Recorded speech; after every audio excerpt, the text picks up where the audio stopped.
রমজান মাসে শুধু আমল করলেই চলে? রমজান মাস শুধু কি করলেই চলে? আমল করলেই চলে না। এখানে আমাদের একটা ভুল ধারণা আছে যে খালি নামাজ পড়বো, রোজা রাখবো, জাকাত দেবো, বাস তাহলে কাজ মনে হয় শেষ, তাহলে মনে হয় রমজানের পরিপূর্ণ রহমত, বরকত, ফজিলত আর মাগফিরাত পাওয়া সম্ভব। এই ধারণাটা আমাদের একটু পরিবর্তন করতে হবে। কেন পরিবর্তন করবেন? রমজানে শুধু যে 12টি আমলের কথা বললাম, এই 12টি আমল করবেন আর 9টা কাজ থেকে বিরত থাকবেন। কয়টা কাজ থেকে বিরত থাকবেন? 9টা কাজ। 1 নাম্বার, রোজা থাকা অবস্থায় মিথ্যা কথা বলবো না, রোজা থাকা অবস্থায়। 2 নাম্বার, গীবত করব না। 3 নাম্বার, সুদ ঘুষ খাবো না। 3 নাম্বার, সুদ ঘুষ খাবো না। 4 নাম্বার, পরনারীর প্রতি তাকাবো না, পরনারীর প্রতি তাকাবো না।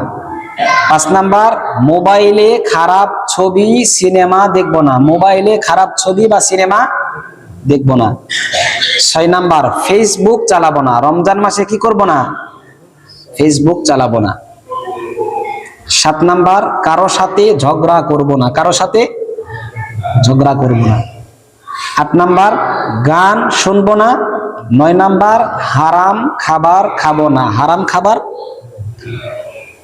যদি এই 12টি আমল করি আর এই 9টা কাজ থেকে আমরা বিরত থাকি, তাহলেই কেবলমাত্র আপনি পরিপূর্ণ রমজান মাসের যেই ফজিলত, প্রথম 10 দিন রহমত, দ্বিতীয় 10 দিন মাগফিরাত, তৃতীয় 10 দিন নাজাত, এই 3 10 30-এর ফজিলত আমরা পাবো ইনশাআল্লাহ। এখন যদি আমল করলাম, 12টা যে আমল বললাম আমল করলাম, কিন্তু যে 9টা বর্জনীয়র কথা বললাম, যেই 9টা কাজ করা যাবে না রমজান মাসে, সেগুলো আমরা একটাও আদায় করলাম না।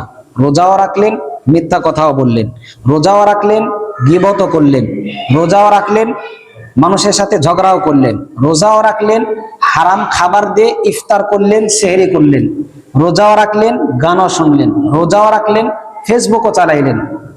তাহলে প্লাসে প্লাসে মাইনাস, প্লাসে প্লাসে কি মাইনাস, মানে 10টা নেকি পাইছিলেন, 10টা গুনার কারণে 10টা নেকি বাদ। এখন আপনার আমল নামার মধ্যে কি থাকবে? 0, কিচ্ছু থাকবে না। এই জন্য 10-12টা আমল করার পাশাপাশি 9টা বিষয় থেকে আমরা যদি বিরত থাকতে পারি, তাহলেই আল্লাহ তাআলা আমাদেরকে পুরো রমজান মাসের রহমত, বরকত এবং মাগফিরাত আমাদেরকে দিয়ে দিবেন ইনশাআল্লাহ।